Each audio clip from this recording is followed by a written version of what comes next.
Before I introduce our guest for the day, I wanted to go over a couple quick housekeeping items. For those of you who are not in Omaha, we got quite a bit of snow overnight, and I am unfortunately stuck at home instead of in person with our guest as I would have liked. I have a cat that can open doors, and he will likely be making an appearance throughout the duration of the hour, and I apologize in advance. He cannot be contained. Secondarily, if we have any technical difficulties, please bear with us. Our team is going to work quickly to resolve them. If there are any issues on my end and I drop off by accident, our strategic communications manager, Blake Ersch, is going to take over on my behalf. And then finally, there is a question and answer function in the chat. We ask that you do utilize this at any point during the discussion. We will get to questions from the audience later in the hour. So without further ado, thank you so much, Dr. David Gartenstein-Ross, for joining us today. David is obviously one of the authors of Enemies Near and Far, which is going to be the core for the discussion today. He is the founder and CEO of Valens Global. He leads a project on domestic terrorism for the Foundation for Defense of Democracies. And finally, when I talked to David yesterday about how he wanted to be introduced, he said it's always cool to throw in a fun fact. So for those of you who are unaware, David was the lead author for Department of Homeland Security's 2019 Strategic Framework on Countering Terrorism and Targeted Violence. Typically, those type of documents take about a year to get through all of the levels of review and editing and input. Apparently, that one was drafted in 3.5 weeks, which is unbelievably remarkable. So thank you so much, David, for joining us today.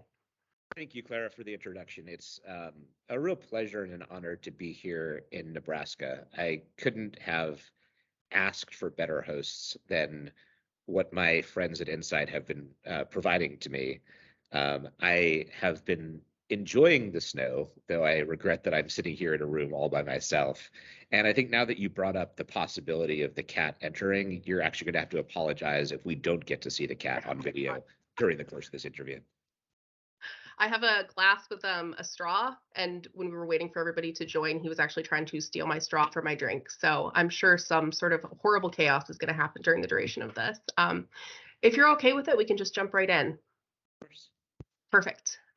So your book, Enemies Near and Far, examines theories of organizational learning. Can you elaborate on why these are so central to explaining the changing landscape of extremism? Yes. I think that we can't really understand the landscape of extremism without understanding, for one thing, technology, which has had an indelible impact on contemporary violent extremist movements. When I conceptualized Enemies Near and Far, I had just founded Valens Global just a couple of years before, and I was starting to appreciate what I could do in building an organization. And I felt like the process of building an organization and thinking through fine points, areas where I didn't even know that organizations could design themselves a certain way, made me think through how adversarial organizations were defined. It's sort of like here at NCITE talking to researchers in creativity, they're always looking at malevolent creativity and how malevolent actors will use the same processes of creativity, the same processes of learning that startup organizations or other non-malevolent actors will use. And so to get to why it's so important, here in Enemies, we're looking at jihadist organizations. There's a lot of debate within the field about the extent of centralization versus decentralization in jihadist organizations. I think recent documents have not settled those debates, but should at least provide much more definitive answers than we had, say, 5-10 years ago. To me, it's very clear that when you look at Al-Qaeda, when you look at ISIS, you have to consider them to be functional, coherent organizations. And as such, as they try to innovate, as they formulate strategies, as they formulate new tactics, as they formulate new plots, they're going to engage in processes of organizational learning. And I'd say that there's a relative degree of effectiveness for both organizations in doing so, though I would argue that Al-Qaeda is a better learner at a strategic level than ISIS is, while ISIS is, in my estimation, a better tactical learner.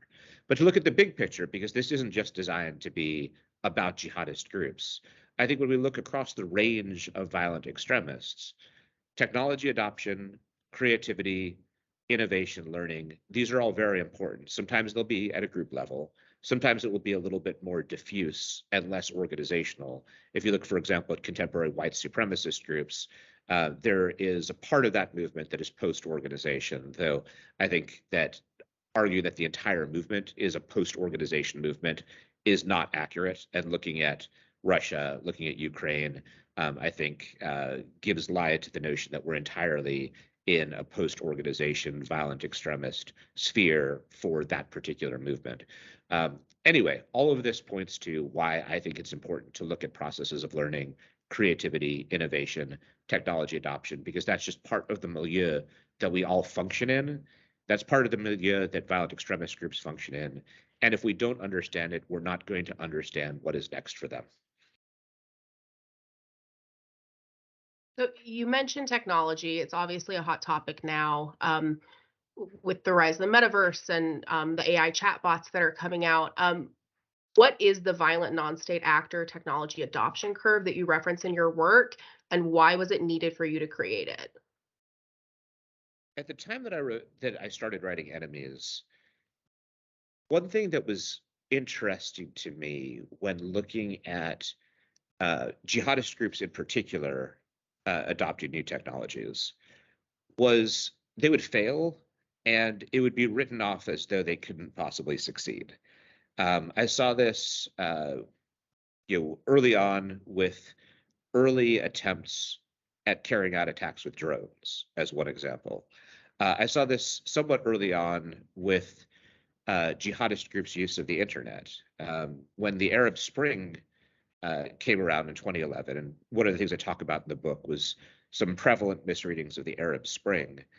It was as though there was an assumption that it would be liberal democratic actors who would dominate the social media sphere when we were just 3 years away from ISIS's massive breakthrough, becoming really this social media juggernaut, until social media companies started to strip ISIS away from their space.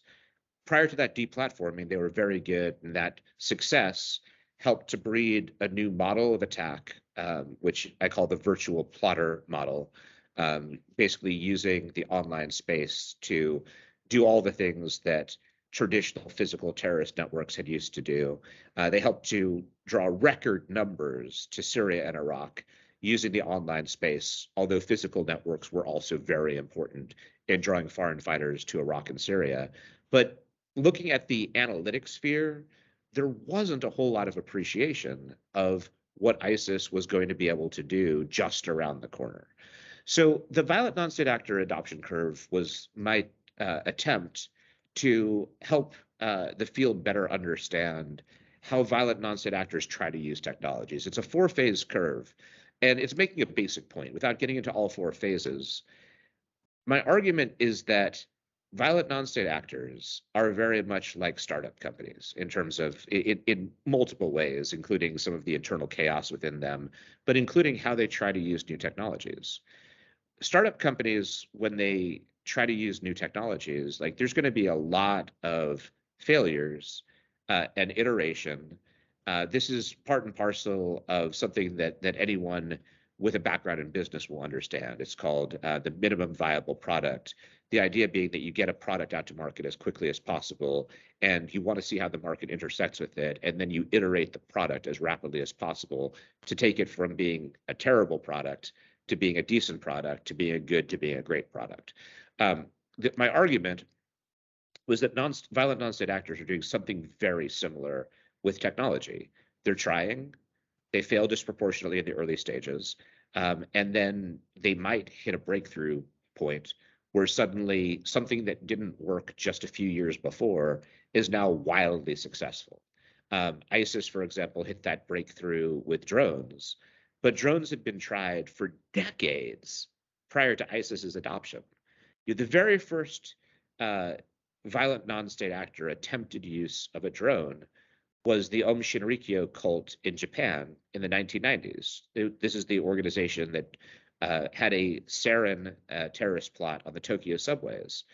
Before they carried out that plot, which used umbrellas to puncture the containers which had sarin in them, they actually tried to disperse the sarin using crude drones. And this very technologically sophisticated cult with multiple scientists in its ranks absolutely failed. It was later on, when there was a breakthrough in consumer drones, that drones became highly successful for ISIS. Anyway, the violent non-state actor curve provides a way of understanding this process of iteration, followed not in all cases, but in many cases by a breakthrough in which the violent non-state actor becomes much, much better at using this technology that very early on it wasn't so good with. Thank you for that. You talk throughout the book, and you just referenced it, about how people get access to these training materials or this extremist propaganda so they can hone their expertise and act on behalf of the organization. Can you talk more? You just gave an example about ISIS's adoption of drones. Can you give more examples for our audience about how in the future we might expect different organizations to continue adopting this changing or emerging technology? Absolutely. So one thing I'm watching currently and have written a study fairly recently on is violent non-state actor adoption of cryptocurrency. In this particular area, it's been white supremacist and white supremacist adjacent violent non-state actors that have been among the early adopters of cryptocurrency. As such, they were able to benefit disproportionately from cryptocurrency's rise, and their fortunes have waxed and waned with some of the recent fluctuations in cryptocurrency. But on the whole, if you invested in cryptocurrency early on, you're pretty fond of your investment. Despite heavy fluctuation and high volatility, it's much more valuable than it used to be. 3D printing is something that has figured in recent plots. I wouldn't say there's been a breakthrough yet in 3D printing, but and as such, we're clearly in the iteration phase in terms of violent non-state actors trying to use 3D printing. That's something that I'll be watching carefully. If I were to bet on it, the group that I would watch, the groups I'd watch most closely with respect to 3D printing would probably be cartel organizations. White supremacist groups and far right extremists have gotten a lot of attention there, but I think cartels may actually be best positioned in that regard. And then the final thing, you mentioned it before, and NCITE has an entire project devoted to it. But the metaverse is obviously this arena where malevolent actors are looking at it and will try to exploit the significant technological developments that are occurring in that sphere. Thank you. For those of you who are unfamiliar, our consortium's very own Dr. Sam Hunter runs the project on the metaverse. And if you want more information about it, you can head to our website. You're talking about all these different types of extremist organizations and ideologies. In November, it was very prolific that you coined the term composite violent extremism to explain extremists who aren't cleanly fitting into one category. Can you first give our audience background on why the terminology needs to shift away from our field using salad bar extremism as the terminology for the same thing? Thanks, Clara. That's a great question. And the reason I'd give, before I get to that, I'd say that there are several competing terms, and obviously we like our term. I am, dead set on salad bar extremism not being a good metaphor, but I think there probably are other terms or metaphors that I have less objection to. The problem to me with salad bar extremism is that the metaphor implies a degree of intentionality that at the very least is questionable, and I think quite possibly is outright false. I think everybody here on this Teams call has been to a salad bar. Like when you go to a salad bar, you choose vegetables to put on your salad. You pick the toppings, you pick the dressing, right? You don't just have a bunch of stuff thrown at you and you have no choice but to eat it. I think that with respect to idiosyncratic extremism, if the metaphor of the salad bar is our operative metaphor, then our assumption is that someone has a pre-existing set of extremist beliefs, and they look to the information ecosystem and they select small bits of information or ideas that fit their pre-existing beliefs. I think it is quite possible, or even arguably true, that in most cases, people are acted upon by the information environment uh, as much or more than they're picking and choosing from it. In other words, I'm not sure that the degree of intentionality exists here.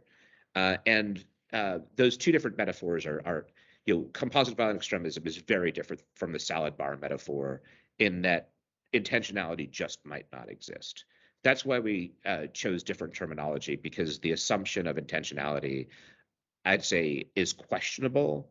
And as we look more deeply into how changes in the communication ecosystem, the digital communication ecosystem, influence idiosyncratic radicalization patterns, it's important to keep an open mind to that intersection between idiosyncratic radicalization and the digital media ecosystem and future changes in that ecosystem. Does composite violent extremism relate to the overarching themes of innovation and learning by malevolent actors in your book, Enemies Near and Far? It does. Um, I think before launching into that, I'll say a little bit about composite violent extremism, because I was talking before about why we reject the salad bar metaphor, but I haven't really explained what it is. So while I don't like the metaphor of salad bar extremism, we at Valens agree with the trend that is recognized by, first and foremost, the FBI. Christopher Wray, the director of the FBI, has testified about what he calls salad bar extremism multiple times. There's also a category that colleagues in Britain use called mixed, unstable, or unclear ideology. And Australians have also seen something very similar, right? Across Western countries, increasingly this particular trend is being pointed to. There's different typologies of it, but I'll give just one that we look at. It's when an individual seems to represent a blend of many different things. There might be some white supremacist type views that the person articulates, some misogynistic views. Maybe they've appropriated some language from jihadists. There might be some ecological extremist views in the mix. They might also adopt kind of the style of school shooters, like particularly the notorious Columbine killers, whose imagery is very prevalent among people of multiple ideological streams. That's kind of one example. But when one sees news stories about people who seem to be sort of incoherent to the people covering it, where there's this sort of blend that to outside observers seems inscrutable, that's where the composite violent extremism comes into play. The reason why it seems so inscrutable is because it's not old school terrorism, which tended to be ideologically coherent, sometimes hard to pierce, but at least ideologically coherent. There was a set of ideas that in some way was fixed, not necessarily wholly fixed, but in some way was fixed and understandable. Here, there's a mix of different ideas, oftentimes emotions, sentiments, grievances that come together in some way and spur someone onto violent action. And looking at it as a set of ideas can be confusing. That's where the idea of composite violent extremism comes in. What we've done, and I did this with colleagues, Andrew Zammit, an Australian scholar who I very much respect, as well as two brilliant analysts on the Valens team, Emily Chase Donahue and Maddie Urban. And working together, we created 4 different typologies to kind of disaggregate the kinds of composite violent extremism that can be glimpsed. Now, how does this relate to technology adoption? How does this relate to learning? One of the aspects of technology adoption is that violent extremists often, are not trailblazers. even when they're early adopters, they're not really the earliest of adopters. Instead, when we see kind of breakthroughs that have occurred in the violent non-state actor sphere, like ISIS with drones, um, ISIS did have an impressive drone program, but ISIS's breakthrough in drones followed a general consumer breakthrough in drones. As consumer technology improved, ISIS's prospects improved as well. Looking at the communications ecosystem, we're in the midst of an absolute revolution in communications, in so many different ways, with new platforms emerging every day. As we look at, for example, the move into the metaverse, the advent of Chat GPT and artificial intelligence that is, very competent at impersonating humans and other aspects of the current digital information environment. Um, Opportunities for both benign and malign action are aplenty. If you're trying to understand uh, where it is that malign actors can exploit the current environment, part of it gets to creativity and learning, either organizational or individual. Part of trying to understand it can come down to red teaming or wargaming, which is something that Valens is um, a fan of as a practice. But one can't separate the way that violent non-state actors and other extremists will utilize a digital information ecosystem. You can't separate that from broader understanding of ways that actors adopt and exploit and adapt their approaches to new technologies. So I think I'd be remiss if we didn't talk about the Michigan State University shooting that happened Monday night. I think when these types of events happen, our inclination in the US is to kind of see what bucket the offender fits into, based off of their motive. And there's always people waiting on bated breath of, is it targeted violence? Is it terrorism? Why did they do what they did? What are your thoughts on how we still continue to want to have this clean answer, sorting these people in these clean buckets? Yeah, that's a very good point. Um, I think that whether a clean answer is helpful depends on what hat you wear. All right, so what the media perhaps should be interested in is very different than what a terrorism researcher should be interested in, right? So as a researcher, or for researchers on my team, uh, and sorry, let me stop for a second and just acknowledge the absolute tragedy of the Michigan State shooting. I have one of my team members is a Michigan State alum, so this strikes close to home for us, and I understand the tremendous impact this has had on the Michigan State community, and would just like to express my utmost sympathy for and solidarity with the Spartans during this time. So, like how we try to bucket things really depends on our hat. For researchers, they like to bucket, and that's actually important, right? If you look at a researcher's job, typologizing correctly and understanding what category something is in can relate to broader efforts, to prevention efforts, to efforts to counter the problem. So I think that's very important, and the search for whether there's a right bucket is an important one for a researcher. I'm not as convinced that it's important with respect to public understanding or the media. I guess there's an on the one hand, on the other, right? Like on the one hand, the situation is no less tragic and lives are no less lost, regardless of what the motive is or what the perpetrator believed or what bucket the perpetrator is in. On the other hand, is that it's not just terrorism researchers who like answers. After a tragedy strikes, people, general members of the public, want to know why it happened. aside from just kind of the macabre interest people have in serial killers, one of the reasons people are interested in serial killers is to understand why. And so that would just be my bit of sympathy for why people like buckets. People like buckets because people like to understand the driving forces behind deep tragedies. That was a great answer to a question thrown from left field. Thank you. You referenced your team at Valens Global. I'm curious what in this area of composite extremism you guys have coming down the pike or you see yourself working on in the future. Thanks for asking. Um, we have two major things that we're spinning up at present.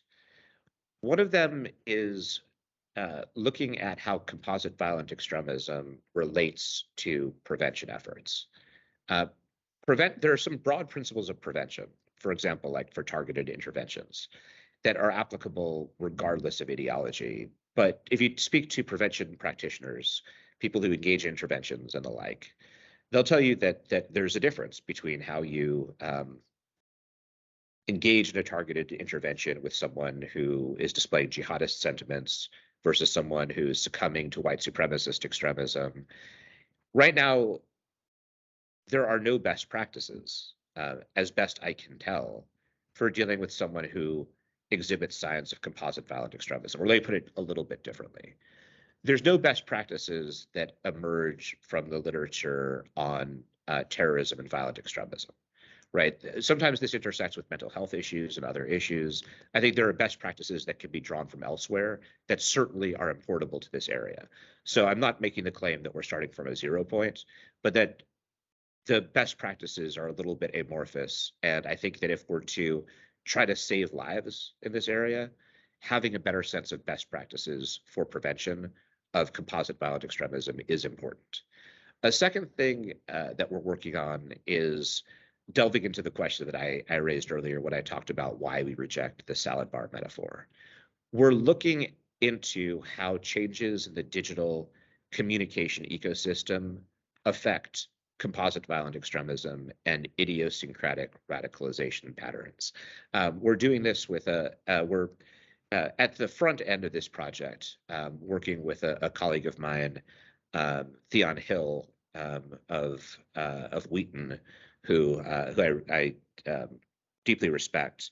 And we're using a blend of communication theorists, but a lot of it relies upon the work of Kenneth Burke to understand, among other things, the role of dramatism in the lives of people who are succumbing to composite violent extremism, and trying to use communication theory to create a deeper understanding of the interplay between digital media ecosystem and the way patterns of radicalization or descent into violence are occurring.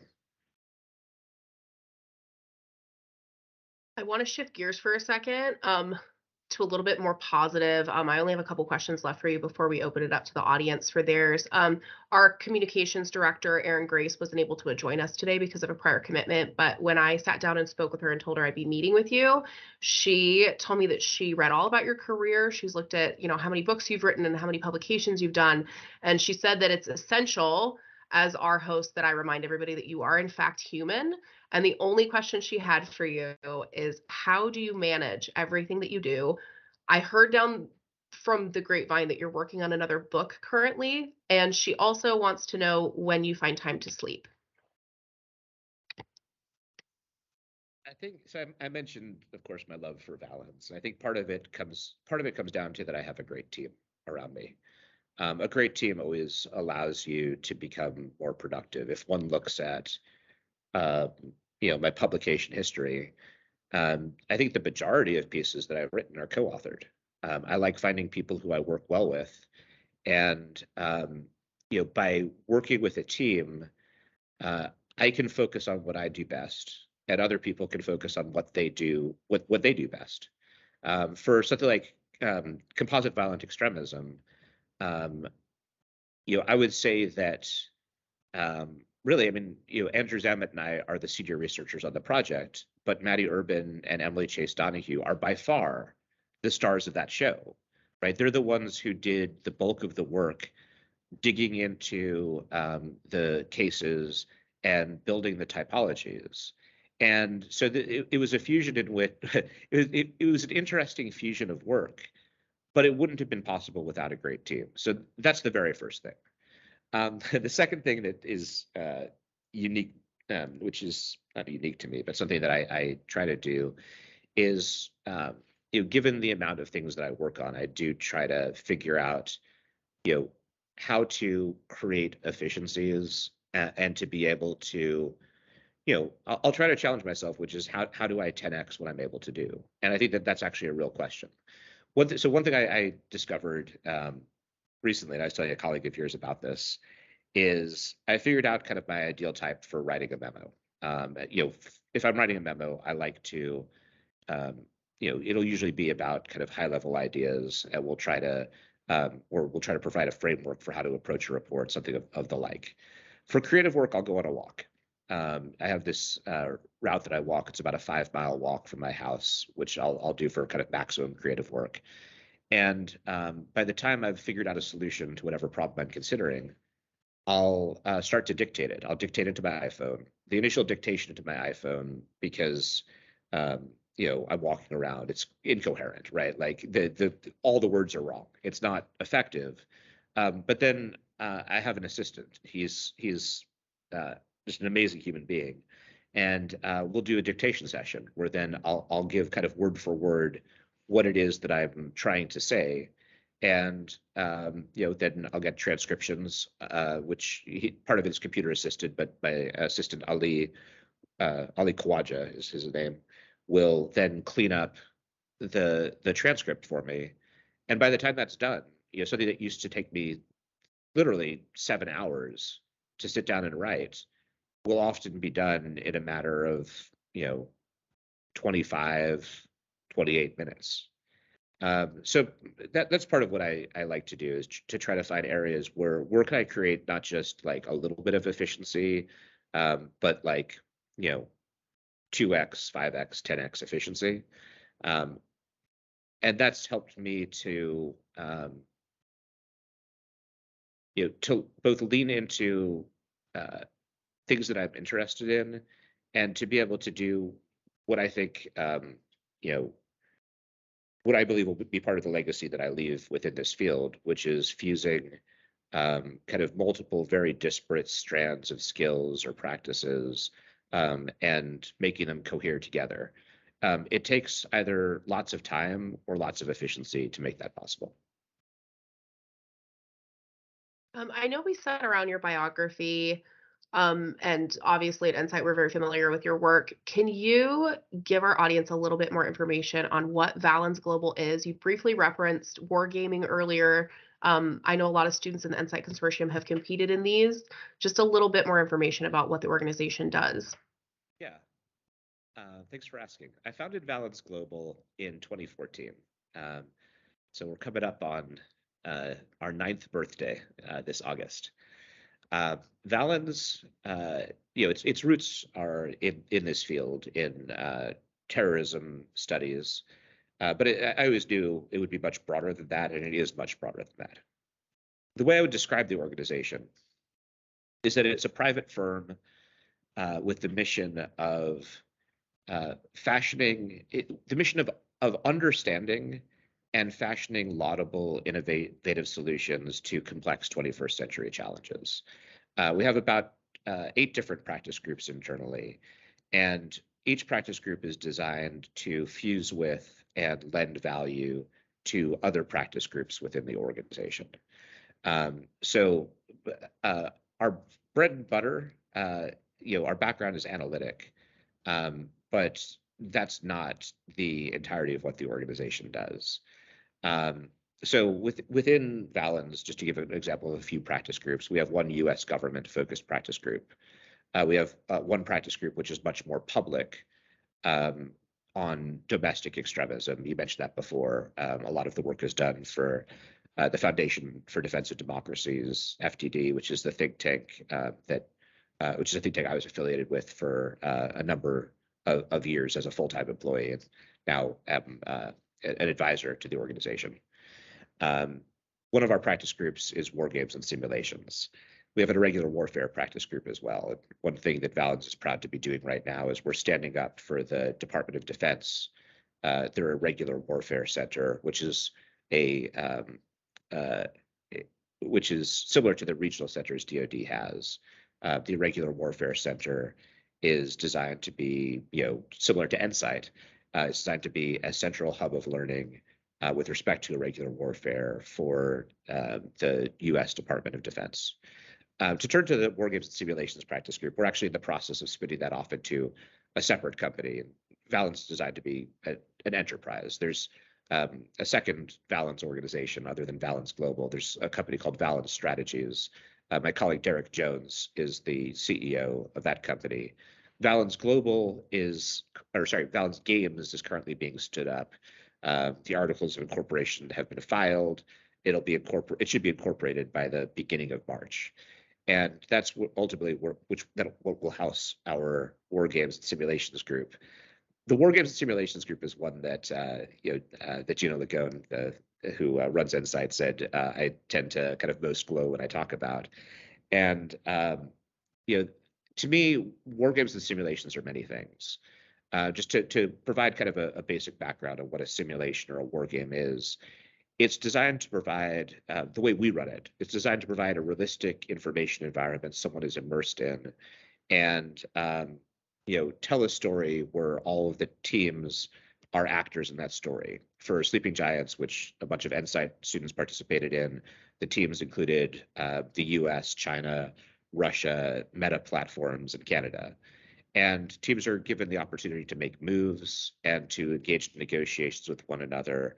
And the secret sauce that we have for our games is that we use storytelling and character development and world building techniques that are constant with the best practices that you would get in movies or in well-crafted novels.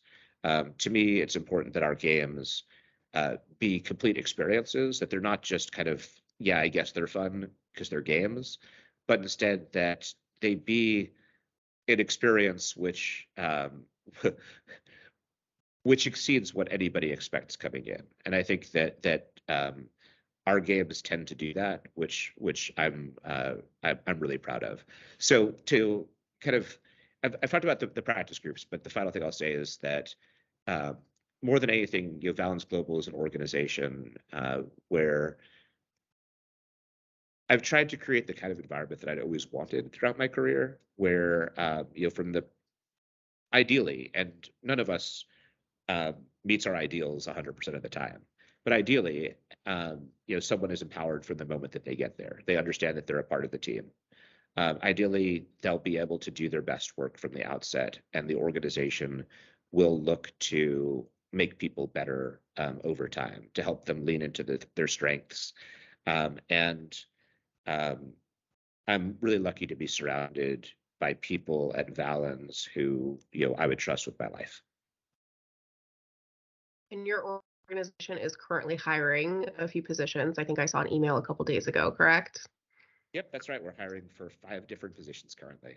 So check us out, valensglobal.com/careers, because I think it's an amazing team and an amazing place to work. Thank you for that background. I am probably going to take the last question and then turn it over to you to kind of wrap up. But I do want to give our audience an opportunity to ask a few questions as they kind of roll into the chat from one of our students. I was wondering if you could talk about whether there is a connection or overlap between composite violent extremists and accelerationists. Yeah, definitely. They're not. So I'd say that they're not. They're clearly not the same thing. Acceleration, or to put it differently, they're not inherently the same thing. Accelerationism can be very incoherent in terms of what someone stands for, because accelerationism is designed to be destructive, right? The idea of accelerationism, which has its roots in James Mason's writing, is that the current system is irredeemable, it's doomed to collapse, and any action that can be taken to accelerate its collapse is one that that should be taken. And someone who composite violent extremism can be very nihilistic. To embrace accelerationism, one need not be ascribed to a particularly coherent ideology. And in fact, Jade Parker, who was one of the trailblazers with respect to accelerationism, put forward the idea of coalitional accelerationism, something that she had observed in her research. So yes, there is definitely overlap between composite violent extremism and accelerationism. Our own observation of composite violent extremism is that many people who could be classified as COVE aren't really coherent enough in terms of their end goals to be classified as accelerationists, right? The fact that someone engages in a mass shooting doesn't automatically make them an accelerationist. So there's overlap, but it's a Venn diagram where both of them could coexist, but they don't always coexist. Thank you for that. As I wait for my colleagues to vet the questions so I can see them on my side, a couple of days ago, I think yesterday actually, we saw Peyton Gendron, the shooter from Buffalo from May 14th of last year, be sentenced. And he espoused accelerationist views in his manifesto. When his manifesto was being shared online, there was this call to not disseminate the materials anymore. And there was also the other side of the debate of, we need to learn from these and we need to figure out what we can do from a prevention and an intervention standpoint. And we glean that information from reading the materials. What is your view on that fine line of not glorifying what's happening, but also providing access to those who need it? Yeah, I think there's just zero tension between the two positions, because you can't really ever remove something from the internet. It's really hard. And so the moment that the manifesto came out, it was downloaded tens of thousands of times.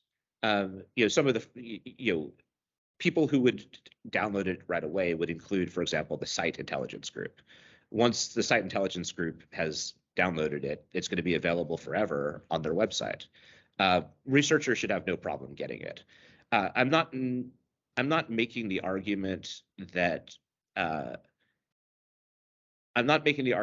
it should be pulled down and suppressed just for that reason, but I just don't see that there's actually tension between the two positions. I think overall, without kind of having put a lot of thought on it, I would probably advocate for in favor of suppression of a manifesto like that. The reason being that 10 people lost their lives to this individual, and we have seen in white supremacist circles and that there's a consecration of attackers.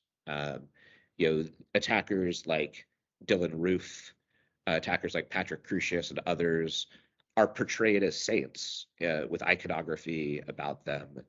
And given all of that, I think that one can say with a good degree of confidence that the Buffalo attack will spur other Buffaloes. And when that's true, when not only are lives at stake, but there is a high degree of chance that further dissemination will cost lives, I think that taking it down is amply justified. And I have no doubt that researchers will be able to get the material. One of our internal team members just put a question in the chat. They asked, what if there is one thing that you think that we need to change about our field of terrorism studies, what would you advocate for? If we were to change one thing, I'll give an answer to that. I want to preface it by just saying how much I've enjoyed visiting NCITE. I was slacking with a team member of mine earlier today, and I said, I feel like it's like I've entered this parallel dimension where like people in our field are nice, and I come away from conversations actually energized. I think that our field, like a lot of fields, could do better in terms of being more humane to one another and being able to disagree with one another without disagreements boiling into something that is very personalized. I talk about this in my book, Enemies. Let me kind of preface all of this by saying that this dynamic of the field affects me less today than it used to, in part just because I've become, much more stoic in my approach to the world. But I think we have a real problem in the field. We have a field that is very fragmented, where bad behavior and very fragmented, very factionalized, where oftentimes bad behavior is incentivized, where frequently voices carry the day because they're loud and not because they're right. We're very susceptible to groupthink and to very aggressive groupthink. And I think we can say definitively that aggressive groupthink does not produce better answers. In Enemies, in which the book we're discussing today, in the first chapter, Tom and I talk about our experiences with this at length, and I think we coined this term. I haven't Googled it, so I don't know if others use it, but we use the term consensus errors to describe the early readings of the Arab Spring, the early readings that ISIS's rise would make Al-Qaeda irrelevant, which obviously didn't happen. But these are views that were very loudly held and for whatever reason became highly personalized. So I think number one, like a lot of fields, our field could do a better job of being more human to one another, and understand that the subject matters we're dealing with are just complex. It's often hard to find the right answer. And if you're looking at a complex topic and you're having trouble discerning the right answer, getting angry at someone else for seeing this complex puzzle somewhat differently than you do is the dumbest thing in the world. To that extent, the second thing I'd put out there is we need to do a better job of measuring projections and assessments. A lot of what people say about terrorist groups or terrorists is actually a forward-looking prediction. Like they might frame it as an assessment of what exists now, but when you're dealing with terrorist groups, they're clandestine organizations. You can't look at a terrorist group and actually understand if it's centralized or decentralized based on looking at it because its structure is hidden.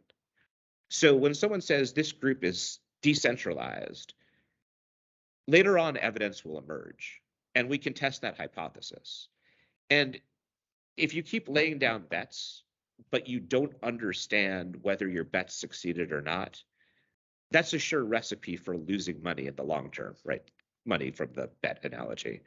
I think that we need to do a better job of measuring these predictions because I will say definitively that loud voices that always seem to be very confident in their conclusions tend to be poor at learning and tend to make more errors in the long term. The way to cut against that, I think, is to actually measure. One thing that was inspirational to me was reading Ray Dalio's book Principles. And at Bridgewater, his firm, they actually have basically like baseball cards for members of the firm, which show what their track record is from one topic to another. Now, we could not do that in terrorism studies because you don't have predictions aren't proven right or wrong quickly enough to actually develop a complete baseball card on individuals. But I think that we need better measurements of track records of success for a variety of reasons, including the most basic one, that doing that will just make all of us a little bit more humble and will make the field a little bit better. That is absolutely sage advice, especially as a student in our field. We have a question from one of our other students. They say, on the topic of innovation by drones of extremist organizations, how wide is the range of utilization, and what have you noticed to be the most significant or memorable malevolent use of drones thus far? That's a great question. So I think that there's a lot of answers. I'd just point to a few. I'd say that if you look at the U.S.'s southern border, there's some very interesting uses of drones going on there and elsewhere by cartels. I think cartels are among the innovators and have used drones in multiple ways, including to engage in smuggling attempts over the U.S. border, from Mexico into the U.S. ISIS's use of drones was extremely creative.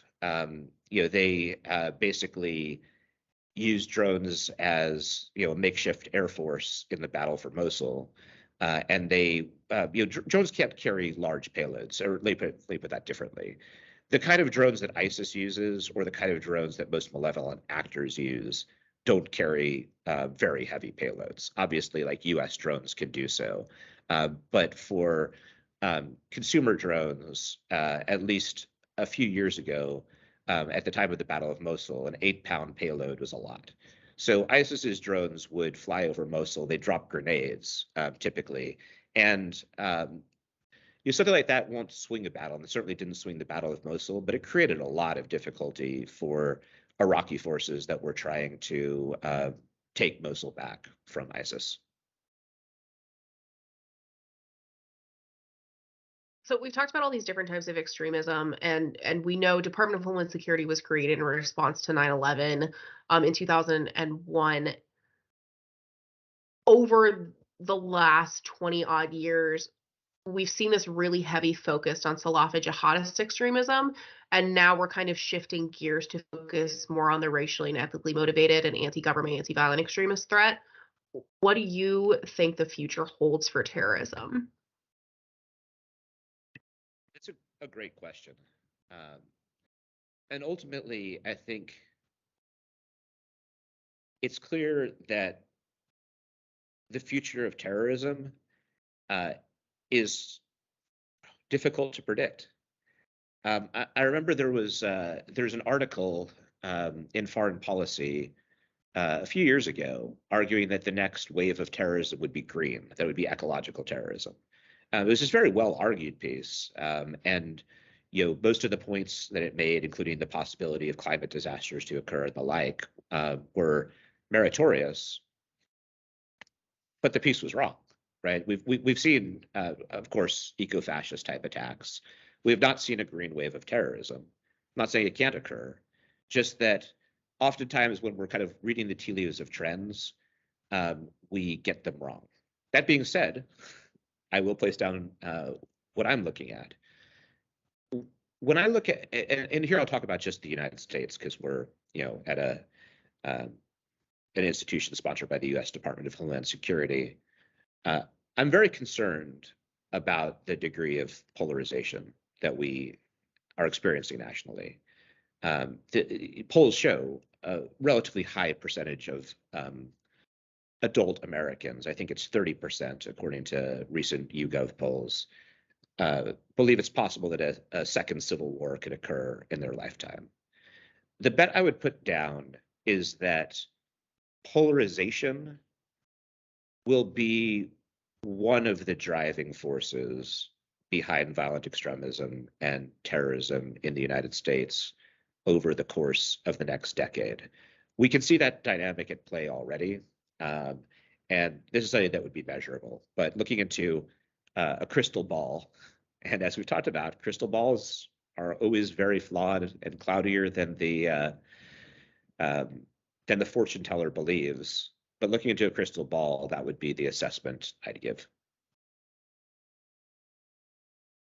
I know that you asked to have the last word. I have one last question for you before I turn it over for you to wrap up. But one of the questions we got in the chat was, despite all of the nature of what we've been talking about today, how morose the topic is, how there's this dire need to change how our field is and to get better at prevention and intervention. What gives you hope? I love that question. So I think this is kind of a good thing to wrap into my last word. I'd say that despite the field that I work in and all the issues I have with the way we go about things and all the problems I deal that my work brushes up against on a daily basis, I think I'm a hopeful and optimistic person. I think the thing that can give us hope more than anything is never in the course of human history have people lived without challenges. If you look back, look back to last century. If you were born at the beginning of the 20th century, it's conceivable that you could have fought in World War I, lived through the swine flu, the Great Swine Flu, which killed worldwide 50 million people, lived through the stock market crash and the Great Depression, then had to fight in the Second World War, which was capped off by the introduction of the atomic bomb to the world, a true existential threat to humanity.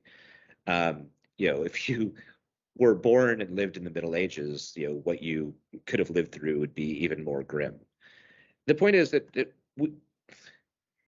life is a state of challenge. And one thing that we see is both, we've talked about creativity, and we've seen creativity boil over in ways both destructive and also hopeful. I was giving a talk in Maine last month, and in a much more pessimistic way, someone came up to me and asked me, "Is there hope?"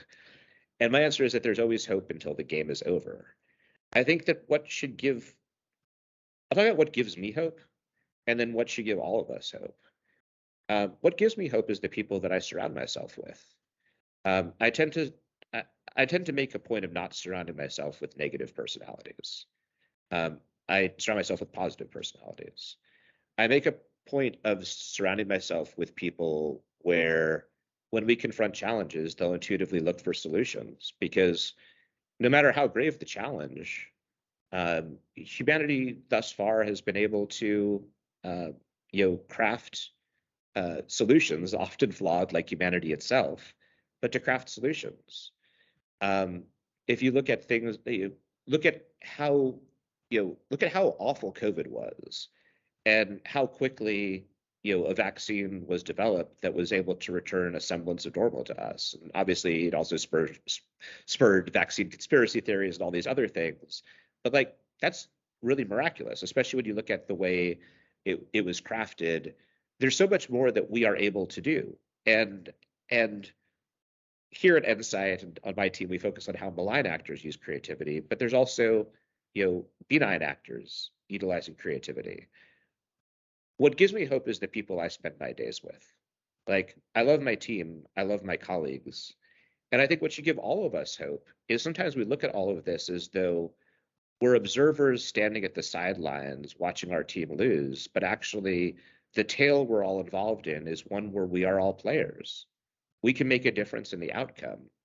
And to me, as long as you can make a difference in the outcome, that's inherently something that can give you hope. Because if I'm a player in the game, I believe in myself. And I hope that's true of everybody who's here on this call or watching this video. As long as we believe in ourselves and have some influence on how things turn out, there should always be hope. For those of you who sent questions that we didn't get to, one of my colleagues just dropped in the NCITE email address into the chat. We ask that you please email us and we will get you in touch with David. David, thank you so much for your time today. Can you, as a sign-off, plug where people can purchase your book and learn more about you? Thank you so much, Clara. This was a wonderful conversation. I really enjoyed it. I appreciate you hosting this, and I appreciate my friends at NCITE doing so. My book is available. The primary place I'd recommend is Amazon.com, but whatever fine internet bookseller you're looking for. And to learn more about me, probably the best place to go would be valensglobal.com, where you have kind of a bio and where a lot of my works are stored.